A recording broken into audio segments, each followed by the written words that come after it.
Remember the Saiga 12? The inexpensive Russian-made, magazine-fed shotgun?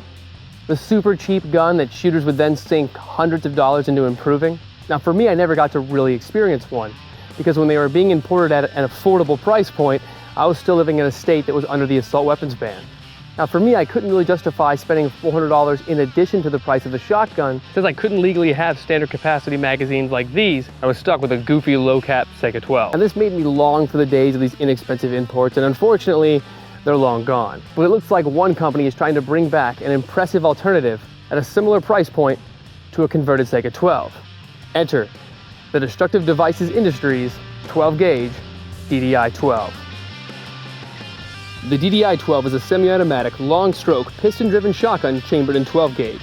Like the Saiga it seeks to dethrone, the DDI-12 feeds from the same detachable box-type magazines, and in fact includes two 5-rounders in the box, the former being excellent news for shooters who are already invested in Saiga and Saiga accessories. Also, early adopters don't have to wait for the magazine market to catch up. Plenty of companies like SGM Tactical already have increased capacity magazines and ultra-capacious drums available. My personal favorite are these SGM Tactical 10 and 12 round magazines. They're a little bulky, but they hold a ton of ammunition. Now another aspect it shares with the Saiga is its pistol grip and handguard. They're both standard Saiga 12 pattern.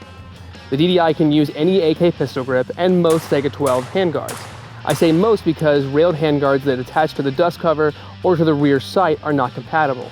This is because the DDI-12 isn't simply a Saiga clone, but a hybrid of factory options and desirable aftermarket upgrades. One of these differences is the removal of the notch-type AKM rear sight found on traditional Saiga-type and AKM-type rifles. Instead, it opts for a fiber optic front sight post paired with an aperture-style rear sight, one that's actually attached to the dust cover. Now another aspect where the DDI-12 diverges from the Saiga is its stock. Instead of using either a Saiga or AKM pattern stock, the DDI-12 takes a totally different route. It incorporates an AR-15 buffer tube that allows shooters to install their own receiver extensions and choice of AR-15 or M16 furniture. Now for the most part, I'm a traditionalist. I don't really like AR-15 or tactical stocks on my Soviet-style shotguns, but I really like the included black polymer stock on the DDI-12. It adds to the gun's overall lightweight setup, which I really appreciate, especially when coupled with a fully loaded SGM Tactical 25-round drum. Plus, if you want to go rucking with this gun or use it as a bug-out weapon, lighter is always better. Another feature I like is the safety selector switch. While not as positive or idiot-proof as the AK's giant lever, the DDI-12's AR-15 inspired selector is easily actuated with the shooting hand without shifting the shooter's firing grip.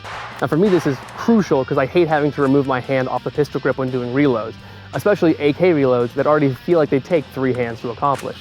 One thing I didn't love about the DDI is the fact that it lacks a sight mount, so it's difficult to attach optics to the shotgun. And the DDI-12's lack of last round bolt hold open.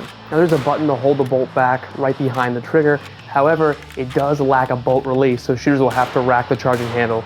But enough about features, what about performance? Now in testing, the DDI-12 ran with pretty much every ammo I tried through it, including the Winchester Universal heavy lead loads that you normally find in 100-round packs at Walmart, though the gun's roots as a combat shotgun are very clear. It prefers and runs much better when paired with more powerful rounds like Hornady's Critical Defense Double-Aught Buck or Winchester's PDX-1 slugs. In fact, the only reliability issues I had were when I was using it with birdshot rounds with drams under 3. Everything else ran without a hitch. As far as accuracy, it's tough to say. It's a shotgun and it's a cylinder bore shotgun. It didn't pattern excessively wide and it didn't pattern excessively narrow, so it was right along the lines of what I expect out of a standard 18 or 16-inch barreled pump-action shotgun like a Mossberg 500 or a Remington 870. With an MSRP around $600, the DDI-12 is a great bargain, especially for shooters accustomed to high-end semi-automatic shotguns from Benelli or even from Fostech. It may not have the fit, finish, and polish of these high-end shotguns, but the DDI-12, make no mistake, will get things done. And it's probably one of the most enjoyable guns to go out to the range and simply plink for an afternoon with. Overall, the DDI-12 is a great shotgun, one that fills the void left vacant by the cessation of imports of Russian Saiga shotguns. It may not be mil-spec or an exact copy of the Saiga 12-gauge, but it improves enough areas to make it a very attractive alternative, and it's arguable the improved ergonomics and increased sight radius of the DDI-12 put it heads and tails above the Saiga 12 it seeks to replace. So if you're looking for an inexpensive, magazine-fed shotgun with access to a huge array of aftermarket parts, look no further than Destructive Devices Industries' DDI-12. Thanks guys, don't forget to like, comment, and subscribe for more badass burst reviews. For Burst Review, I'm Jim Grant. Catch you on the flip side.